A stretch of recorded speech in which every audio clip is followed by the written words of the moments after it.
আচ্ছা, তুমি তো খালি সবসময় বাপের বাড়ি বাপেরই করো। তোমাকে একটা প্রশ্ন করবো, উত্তর দেবে? হ্যাঁ বলো, শুনছি।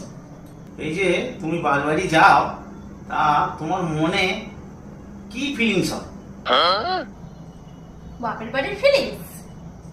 বাপের বাড়ি হচ্ছে এমন একটা জায়গা যে 25-30 বছর বয়স হয়ে গেলেও যখন বাপের বাড়ি গিয়ে পৌঁছাই তখন মনে হয় আবার সেই 15-16 বছর বয়সে ফিরে গেছি।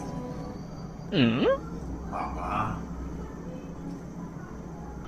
আচ্ছা, তোমার কখন মনে হয় তুমি আবার সেই 15-16 বছর বয়সে ফিরে গেছো?